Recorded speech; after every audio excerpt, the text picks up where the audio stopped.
এই তো তো শুরু করি।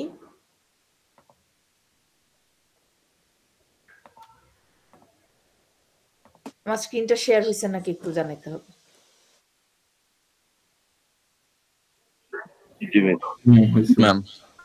ওকে, তো আজকে ফার্স্ট লেকচার। তো অপারেটিং সিস্টেম, যেহেতু প্রথম ক্লাস, অপারেটিং সিস্টেম জিনিসটা কি, কেন দরকার, এসব নিয়ে। তো নর্মাল একটা মানুষকে যদি আমি জিজ্ঞেস করি অপারেটিং সিস্টেম কি, সে আমাকে কি বলবে, এই যে আমরা উইন্ডোজ চালাই, এই যে আমরা লিনাক্স এর বিভিন্ন সেগুলা চালাই, এগুলি হচ্ছে অপারেটিং সিস্টেম।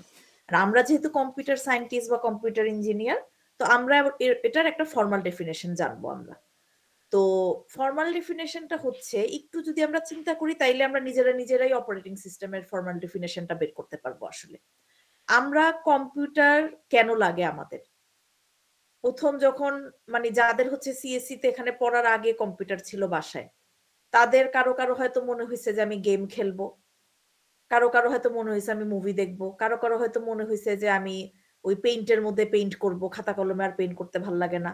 কারো কারো হয়তো মনে হয়েছে যে আমি সামনে সিএসসি নিয়ে পড়তে চাই, আমি হচ্ছে প্রোগ্রামিং শিখবো। কারো কারো হয়তো মনে হয়েছে যে আমি ফেসবুক চালাবো, আমি বিভিন্ন সোশ্যাল মিডিয়া ইন্টারনেট ইউজ করব। তো তার মানে আমরা সবাই কি করতে চাই, কিছু সফটওয়্যার চালাইতে চাই। সবগুলো জিনিস কি, আমরা ইউজারের যে সফটওয়্যার গুলো আছে, অ্যাপ্লিকেশন সফটওয়্যার যেগুলিকে আমরা বলি, ইউজার যে সফটওয়্যার গুলো নিজের দরকারে ইউজ করে, সেগুলি হচ্ছে application user, sorry application software. তো অ্যাপ্লিকেশন সফটওয়্যার গুলা হইতে পারে সেটা কোনো হচ্ছে মুভি চালানোর জন্য যেগুলি আমরা চালাই, ওয়েব ব্রাউজার গুলা, এরপরে এই যে পাওয়ার পয়েন্ট আমি হচ্ছে স্লাইড বানায় তোদেরকে পড়াইতেছি, বা মাইক্রোসফট ওয়ার্ড, বা হচ্ছে হলো গিয়ে আমরা কোডিং এর জন্য যদি আমরা হচ্ছে কোড ব্লকস ইউজ করি বা অন্য কিছু ইউজ করি, তো এই সবগুলো হচ্ছে ইউজার সফটওয়্যার। তো আমি এখন একটা কম্পিউটার কিনে নিয়ে আসছি বাসার মধ্যে, আমার হচ্ছে মনে যাচ্ছে আমি এই কাজগুলা করব, এখন আমি জানি আমার এই সফটওয়্যার দরকার এগুলি করার জন্য। আর আমি একটা কম্পিউটার কিনে নিয়ে আসছি, দ্যাট ইজ কি, আমি কম্পিউটারের সিপিইউ কিনছি, মনিটর কিনছি, কিবোর্ড কিনছি, পরে হচ্ছে হলো গিয়ে মাউস কিনছি, আদার পেরিফেরাল ডিভাইস যেগুলি দরকার আমার, স্পিকার থেকে শুরু করে হচ্ছে হলো গিয়ে আলাদা ওই সবকিছু কিনছি। এগুলি হচ্ছে আমার হার্ডওয়্যার। এখন এই হার্ডওয়্যারের মধ্যে আমাকে যে এই যে সফটওয়্যার গুলা চালাইতে হবে, ইনস্টল করতে হবে, এইটা তো আমি এমনি এমনি হাওয়ার উপরে পারবো না। আমাকে কম্পিউটারের সব কিছু দেওয়া আছে, আমি এটার মধ্যে একটা মানে তুড়ি বাজাইলাম, ম্যাজিক করলাম, আমার তো আর সফটওয়্যার ইনস্টল হয়ে যাবে না। আমাকে তো ওই এনভায়রনমেন্টটা তৈরি করে দিতে হবে, যে এনভায়রনমেন্টের মধ্যে আমি হচ্ছে এই যে ইউজার যে সফটওয়্যার গুলার কথা বললাম, এগুলি আমি চালাইতে পারবো। ওই এনভায়রনমেন্টটা তৈরি করার জন্যই ইন্টারমিডিয়েটারি, দ্যাট ইজ মধ্যবর্তী, এই যে হার্ডওয়্যার এবং এই অ্যাপ্লিকেশন সফটওয়্যারের মাঝামাঝি যেই আমার যে সেটা, ওই সফটওয়্যারটা, সেটাকেই আমরা বলবো হচ্ছে অপারেটিং সিস্টেম। তাইলে একদম ইজি, আমার হার্ডওয়্যার এবং হচ্ছে অ্যাপ্লিকেশন সফটওয়্যারের ইন্টারমিডিয়েটারি যেই হচ্ছে সফটওয়্যারটা আমার লাগে, সেটা হচ্ছে আমার অপারেটিং সিস্টেম। এখানে সেই কথাগুলাই বলা আছে। তো এখানে দেখো, একটা কম্পিউটার সিস্টেমের যদি আমরা স্ট্রাকচার চিন্তা করি, এখানে কি কি কম্পোনেন্ট থাকে। অ্যাপ্লিকেশন সফটওয়্যার হচ্ছে এই যে আমরা যেই সফটওয়্যার গুলো ইউজ করি প্রতিনিয়ত, ইউজার হচ্ছে আমরা, এবং আমার হার্ডওয়্যার আছে এবং আমার অপারেটিং সিস্টেম আছে। এখন এখানে আমি বিক্ষিপ্তভাবে জিনিসগুলোকে রাখছি, মানে এতক্ষণ পর্যন্ত যে গল্পটা বললাম, ওই গল্প অনুযায়ী আমরা যদি এটাকে সাজাই, তাইলে আমার কাছে হার্ডওয়্যার আছে, হার্ডওয়্যারের মধ্যে আমি প্রথমে অপারেটিং সিস্টেম ইনস্টল করব, এরপরে ওইটার মধ্যে আমার অ্যাপ্লিকেশন সফটওয়্যার গুলোকে ইনস্টল করব, এরপরে আমার ইউজার হচ্ছে সেগুলি ইউজ মানে সেই সফটওয়্যার গুলো ইউজ করতে পারবে। এই জিনিসগুলা অলরেডি বলে ফেলছি। এখানে একটু চিত্র আকারে দেখানো হয়েছে, দেখো এই যে হার্ডওয়্যার আর অ্যাপ্লিকেশন সফটওয়্যারের মধ্যবর্তী হচ্ছে আমার অপারেটিং সিস্টেম, আর বিভিন্ন ইউজার হচ্ছে আমার কম্পিউটারটা ইউজ করতেছে। কিছু ডেফিনেশনস আছে যেগুলি এই কোর্সটাতে বারবার করে আসবে, তো ওই ডেফিনেশন গুলাই আজকে হচ্ছে ইসে করব। প্রথম হচ্ছে কার্নেল। কার্নেল হচ্ছে আমি যখন কম্পিউটারটা রান করি, তখন একটা প্রসেস বা প্রোগ্রাম থাকে যেটা কিনা রান হওয়া শুরু করে, এবং যতক্ষণ আমার কম্পিউটারটা চালু থাকে ততক্ষণ ওইটা চলতে থাকে। ওইটা যদি চলা বন্ধ করে দেয়, তাইলে আমার কম্পিউটার আর রান করতে পারবে না। সেটাই হচ্ছে আমার কার্নেল। তাইলে কার্নেল হচ্ছে একটা প্রোগ্রাম যেটা কিনা যতক্ষণ কম্পিউটার অন থাকে ততক্ষণ ওইটা চলতে থাকে। সিস্টেম প্রোগ্রাম হচ্ছে যেমন অপারেটিং সিস্টেমও একটা সিস্টেম প্রোগ্রাম। কিছু তো হচ্ছে আমাদের হচ্ছে অ্যাপ্লিকেশন প্রোগ্রাম বা ইউজার সফটওয়্যার, যেগুলি ইউজাররা ইউজ করে। আর কম্পিউটারকে সুষ্ঠুভাবে চালানোর জন্য আমার যেই সফটওয়্যারগুলো দরকার, যেগুলি হয়তো ইউজার সরাসরি ইউজ করতেছে না, কিন্তু আলটিমেটলি কম্পিউটারটাকে মানে সুষ্ঠুভাবে পরিচালনা করার জন্য ওই সফটওয়্যারগুলো দরকার, সেগুলি হচ্ছে আমার সিস্টেম প্রোগ্রাম বা system software. Operating system itself is a system software. আরো যদি কিছু বলি, networking system, website server, data backup server, এগুলি সব হচ্ছে আমার সিস্টেম প্রোগ্রাম। এরপরে আসতেছি সিস্টেম কল। সিস্টেম প্রোগ্রামগুলোতে সাধারণত ইউজারের এখতিয়ার থাকে না। এগুলি কম্পিউটারের মধ্যে আমি যখন আমি অপারেটিং সিস্টেমটাকে ইনস্টল করলাম, যে প্রতিবার যখন আমি চালু করব কার্নেল চলতে থাকবে, এবং এই যে এই সফটওয়্যারগুলোর কথা বললাম, এগুলি হচ্ছে আমাকে ম্যানেজ করা লাগে না।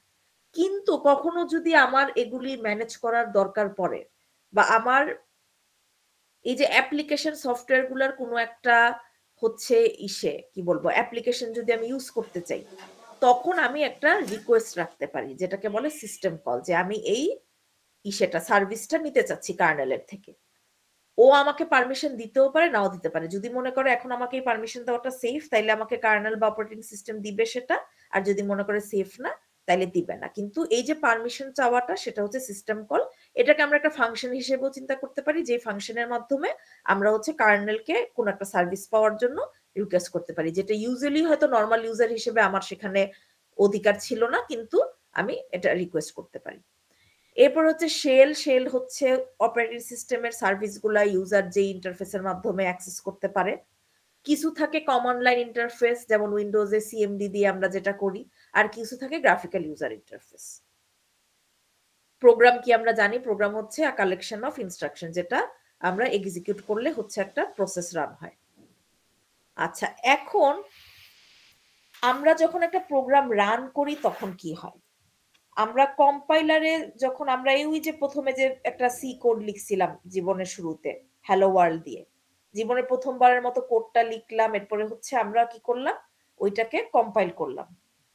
কম্পাইল করার পরে যেটা হয়, যেটা হচ্ছে যে আমার একটা .exe ফাইল তৈরি হয়। এই .exe ফাইলটা হচ্ছে সিপিইউ বুঝে, কারণ এই .exe ফাইলের মধ্যে হচ্ছে হলো গিয়ে 0-1 দিয়ে ইনস্ট্রাকশন গুলা থাকে। আমি যেমন লিখলাম প্রিন্টএফ হ্যালো ওয়ার্ল্ড, এটা সিপিইউ সরাসরি বুঝে না, কারণ আমরা জানি সিপিইউ বা কম্পিউটার 0-1 বাদে কিছু বুঝে না। এই .exe ফাইলটাতে 0-1 দিয়ে ওকে ইনস্ট্রাকশন দেওয়া থাকে যে কি করতে হবে, এবং প্রতিটা সিপিইউর জন্য হচ্ছে হলো গিয়ে এই ইনস্ট্রাকশন সেটটা আলাদা আলাদা থাকে। তো এই ইনস্ট্রাকশন গুলো এগুলি আসলে সিপিইউ ভিত্তিক হয়। আর সিপিইউ এর মধ্যে আরো থাকে কিছু রেজিস্টার হচ্ছে ছোট ছোট মেমোরি ইউনিট আমরা চিন্তা করতে পারি, যেখানে কিনা আমরা হচ্ছে ডেটা সেভ করে রাখতে পারবো। আরেকটা থাকে আমার প্রোগ্রাম কাউন্টার। প্রোগ্রাম কাউন্টার বলতে আসলে নাম শুনে মনে হতে পারে যে যত কয়টা প্রোগ্রাম রান হচ্ছে আমার কম্পিউটারে সেটা, কিন্তু অ্যাকচুয়ালি প্রোগ্রাম কাউন্টার হচ্ছে যে এই যে আমার একটা প্রোগ্রাম কি সেট অফ ইনস্ট্রাকশন, কত নাম্বার ইনস্ট্রাকশন বা কত নাম্বার লাইন এখন এক্সিকিউট হচ্ছে, ওইটাতে একটা পয়েন্টারকে পয়েন্ট করে রাখা হয়। তো ওই পয়েন্টারটাকে আসলে প্রোগ্রাম কাউন্টার বলে, আর কিছুই না। তো এখন তাইলে আমরা এতক্ষণ কি জানলাম, যে আমরা যখন একটা প্রোগ্রামকে রান করি তখন একটা .exe ফাইল তৈরি হয়, যে .exe ফাইলটা হচ্ছে হলো গিয়ে সিপিইউ এক্সিকিউট করতে পারে, কারণ এটা 0-1 থাকে, এবং সিপিইউর একটা ইনস্ট্রাকশন সেট থাকে, ওইখান থেকে সে হচ্ছে ওইটা এক্সিকিউট করে। আর সিপিইউর মধ্যে থাকে হচ্ছে হলো গিয়ে কিছু রেজিস্টার, যেখানে আমরা ডাটা সেভ করতে পারি, এবং একটা পয়েন্টার থাকে, যেটাকে আমরা প্রোগ্রাম কাউন্টার বলি, যেটা কিনা আমার কারেন্ট যে ইনস্ট্রাকশনটা সেটার দিকে হচ্ছে পয়েন্ট করে রাখে। এখন এখানে আরেকটু ইলাবোরেটলি বলা হয়েছে যে আমার যে .exe ফাইলটা, ওইটা আমার থাকে হচ্ছে হলো গিয়ে মেইন মেমোরি বা র্যামের মধ্যে আমার কোড থাকে এবং ডেটা থাকে। তো এখন যেটা হয় যে আমার কোডটা মনে করো যে .exe ফাইলটা আমার মেইন মেমোরির মধ্যে আনা হয়েছে, যেখানে কোডগুলোও আছে, ডেটাগুলোও আছে .exe ফাইলের ভিতরে 0-1 আকারে। এখন প্রোগ্রাম কাউন্টার যেটা করতেছে, যে কত নাম্বার লাইন এক্সিকিউট হয়েছে ওইটা পয়েন্ট করে আছে। সিপিইউর মধ্যে প্রোগ্রাম কাউন্টার আছে, কারণ আমরা একটু আগে পড়ছিলাম যে সিপিইউতে আসলে প্রোগ্রাম কাউন্টারটা থাকে এবং কিছু রেজিস্টার থাকে। এখন মনে করো আমার এই প্রোগ্রামটা, এখানে আমি দুইটা সংখ্যা যোগ করব। তো ওই সংখ্যা দুইটা নিশ্চয়ই ডাটা হিসেবে এখানে সেফ আছে। তো এই ডাটা দুইটা আমি সিপিইউ কে দিলাম। এখন সিপিইউ কি করলো, রেজিস্টারের মধ্যে এই ডাটা দুইটাকে সেভ করলো। মনে করো একটা নাম্বারকে এখানে সেভ করলো, একটা নাম্বারকে এখানে সেভ করলো। এন্ড সিপিইউর আমরা জানি একটা পার্ট হচ্ছে এএলইউ। এএলইউ যেটা করলো যে অ্যারিথমেটিক লজিক ইউনিট, এই দুইটাকে যোগ করলো। যেহেতু আমি ইনস্ট্রাকশনে দেখতে পারতেছি যে আমাকে যোগ করতে হবে, যোগ করলো, যোগ করে হচ্ছে রেজাল্টটা আরেকটা রেজিস্টারের মধ্যে রাখলো। রেখে পরে যেটা হয় যে এই যে রেজাল্টটা এটা আবার ও মেইন মেমোরিতে পাঠায় দেয়। মেইন মেমোরি থেকে যখন আবার আমার হচ্ছে .exe ফাইলে ডেটাটা যায়, তখন আমি আলটিমেটলি আমার আউটপুটটা হচ্ছে আউটপুটের সাথে দেখতে পারি। তো এই পুরা কাহিনীটা বলার কারণ হচ্ছে যে এইখানে আমার অপারেটিং সিস্টেমের ভূমিকাটা কি। প্রথমত অপারেটিং সিস্টেম যেটা করে যে ওই যে বলছিলাম না আমরা যে .exe ফাইলটা আমার মেইন মেমোরি বা র্যামের মধ্যে থাকবে, ও হচ্ছে র্যামের মধ্যে এই .exe ফাইলটাকে লোড করে। এটা হচ্ছে একটা কাজ। এরপরে যেটা করে যে প্রোগ্রাম কাউন্টারটাকে ইনিশিয়ালাইজ করে। এই প্রোগ্রাম কাউন্টারটাকে হচ্ছে এই যে কোডের এখানে হচ্ছে ইনিশিয়ালাইজ করে, একদম শুরুতে প্রথম যে ইনস্ট্রাকশন ওইটাতে ইনিশিয়ালাইজ করে। এছাড়াও বিভিন্ন এক্সটার্নাল ডিভাইসে যদি আমার রিড রাইট করার দরকার পড়ে, ওইটাও অপারেটিং সিস্টেম করে। এইটা হচ্ছে একটা কাজ, এখানেই শেষ না। আরো যেটা করে সেটা হচ্ছে যে প্রসেসের অ্যাবস্ট্রাকশনের কাজ করে। প্রসেসের অ্যাবস্ট্রাকশনের কাজ কিভাবে করে, যাদের সাথে যেই গ্রুপের সাথে অলরেডি আমার ল্যাব হয়ে গেছে ওদের সাথে ওদের আমি বলছিলাম ল্যাবে মনে করে দেখো যে অনেকগুলা প্রসেস কিন্তু একসাথে আমার সিপিইউর মধ্যে রান হয়।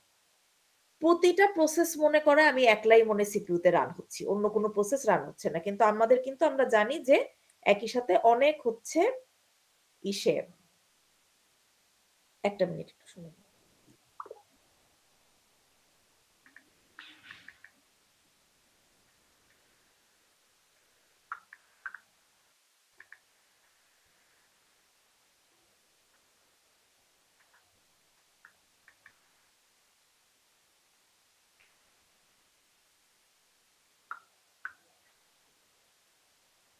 আচ্ছা, তো যেটা হয় যে সিপিইউর মধ্যে অনেকগুলা প্রসেস রান হয়। আমি ল্যাবে বলছিলাম মনে করে দেখো যে আমাদের এখন তো কোরাই 9 মেবি লেটেস্ট চলে। তার মানে কিন্তু এই না যে আমরা 9টা প্রসেস জাস্ট রান করতে পারবো। আমরা কিন্তু আদতে 9টার বেশি প্রসেস রান করতে পারি। আমরা যদি একটু চেক করে দেখি টাস্ক ম্যানেজারে, তাইলেই দেখবো যে আমাদের অনেকগুলা প্রসেস। কিছু তো ইউজারের চালানো আছে, কিছু কম্পিউটারের নিজের হচ্ছে ওই যে যেটা বললাম যে কিছু প্রসেস নিজে চলতে থাকে। তো কিন্তু প্রতিটা প্রসেসই সামহাউ মনে করে যে সিপিইউ মনে হয় খালি ওকে খালি রান করতেছে।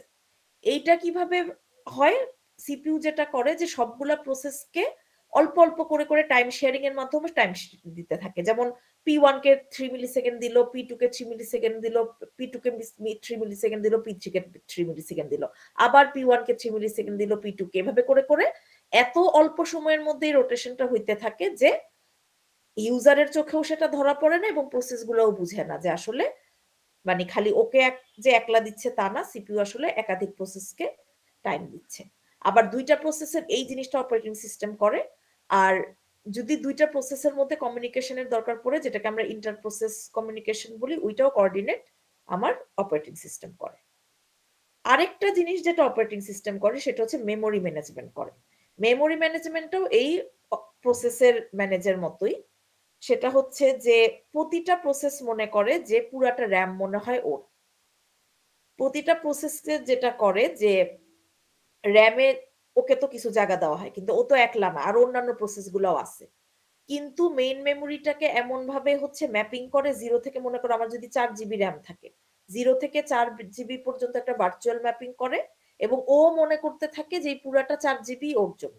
কিন্তু আসলে কিন্তু অন্যান্য যে আমার প্রসেস গুলো আছে ওইগুলিও আসলে এই মেইন মেমোরিতে রান হচ্ছে, কিন্তু ওকে একটা ইলিউশন দেওয়া হয় যে তুমি একলা খালি এখানে রান হচ্ছে। এটা হচ্ছে আমার ইসেব মেমোরি ম্যানেজমেন্ট বা মেমোরি ভার্চুয়ালাইজেশন। এই প্রতিটার উপরে সামনে একটা করে আলাদা আলাদা তার চ্যাপ্টার আছে, তখন আমরা হচ্ছে গিয়ে আরো ইসে করে করব। আর আরেকটা যেটা সেটা হচ্ছে যে বিভিন্ন যে ডিভাইস গুলো আছে আমাদের, এক্সটার্নাল ডিভাইস বলো বা নেটওয়ার্ক কার্ড বলো বা যেমন হার্ড ডিস্ক বলো, এগুলি হচ্ছে ইসে করে, ওএস ম্যানেজ করে। তো ওএস ম্যানেজ করার সময় যেটা হয় যে অনেক সময় ইন্টারাপ্ট আসে। ইন্টারাপ্ট হচ্ছে আমরা ইংলিশ ওয়ার্ড ইন্টারাপ্ট বলতে যেটা বুঝি, ইন্টারাপ্ট মানে কি একজন কথা বলতেছে আমি তাকে থামাই দিলাম, মানে ইন্টারাপ্ট। তো কোনো সফটওয়্যার বা হার্ডওয়্যারের যদি সিপিইউর অ্যাটেনশনের দরকার পড়ে, যে আচ্ছা তুমি এখন কি করতেছো ওইটা থামাও, আমার এখানে হচ্ছে ইমার্জেন্সি দরকার পড়ছে, তখন যেটা করে ও একটা ইন্টারাপ্ট মেসেজ সেন্ড করে। ইন্টারাপ্ট বিভিন্ন ধরনের হয়ে থাকে। ইন্টারাপ্ট গুলোকে সাধারণত যেটা করা হয় 0, 1, 2, 3 এভাবে করে নাম্বারিং করা হয়। একটা টেবিল থাকে যেটাকে আমরা ইন্টারাপ্ট ভেক্টর টেবিল বলি। ওই টেবিলের 2টা কলাম থাকে। প্রথম কলামে ইন্টারাপ্টের নাম্বারটা দেওয়া থাকে 0, 1, 2, 3। দ্বিতীয় কলামে যেটা থাকে সেটা হচ্ছে যে অত নাম্বার ইন্টারাপ্ট হইলে এখন সিপিইউ কে তো কিছু অ্যাকশনস নিতে হবে। ওই অ্যাকশন গুলা বা ওই ইনস্ট্রাকশন গুলা যে আমার মেমোরির যেখানে সেভ করা আছে ওই মেমোরি অ্যাড্রেসটা দেওয়া থাকে দ্বিতীয় কলামে। মনে করো ইন্টারাপ্ট 2 অকার করলো, তো সিপিইউ দেখলো যে ইন্টারাপ্ট 2, তো তখন যেটা করে যে ও টেবিলে গিয়ে ইন্টারাপ্ট 2 এর রোতে যায়, রোতে গিয়ে ওর হচ্ছিল গিয়ে দ্বিতীয় কলামের রোতে দেখে যে ওইটার অ্যাড্রেসটা কই আছে, ওই অ্যাড্রেসে গিয়ে ওই অনুযায়ী ইনস্ট্রাকশন ফলো করে। এখন মনে করো ইনস্ট্রাকশনে দেওয়া আছে যে তোমার কম্পিউটার রিস্টার্ট দিতে হবে, তখন কম্পিউটার আপনি রিস্টার্ট হয়ে যাবে। এটা হচ্ছে ইন্টারাপ্ট। সফটওয়্যার থেকে যদি ইন্টারাপ্ট করা হয় সেটাকে বলে সফটওয়্যার ইন্টারাপ্ট, হার্ডওয়্যার থেকে করা হলে সেটাকে বলা হয় হার্ডওয়্যার ইন্টারাপ্ট। এখানে এই কথাগুলাই বলা হচ্ছে। আর আমাদের যে অপারেটিং সিস্টেম সেটা ইন্টারাপ্ট ড্রিভেন, মানে এখানে ইন্টারাপ্ট আমরা অ্যালাউ করি। তো ইন্টারাপ্ট অ্যালাউ করি ইন্টারাপ্ট ড্রিভেন, কিন্তু আরেক ভাবেও হ্যান্ডেল করা যায় জিনিসটা, সেটা হচ্ছে পোলিং এর মাধ্যমে। একটা তো ইন্টারাপ্টের মাধ্যমে এইসব কেসগুলোকে হ্যান্ডেল করা যায়, আরেকটা হচ্ছে পোলিং এর মাধ্যমে। পোলিং হচ্ছে যে আমি বারবার জিজ্ঞেস করব যে কোনো কি তোমার দরকার আছে সিপিইউর, তো কোনো কি তোমার দরকার আছে সিপিইউর, বারবার জিজ্ঞেস করব। তো যদি কখনো কোনো হার্ডওয়্যার বা সফটওয়্যারের দরকার থাকে তখন সে বলবে যে হ্যাঁ আমার দরকার আছে, কিন্তু এটা আসলে সময় সাপেক্ষ। তো যার কারণে ইন্টারাপ্টটাই আমরা মডার্ন যত অপারেটিং সিস্টেম আছে সব জায়গায় আমরা ইন্টারাপ্ট সিস্টেমটা এসে করি।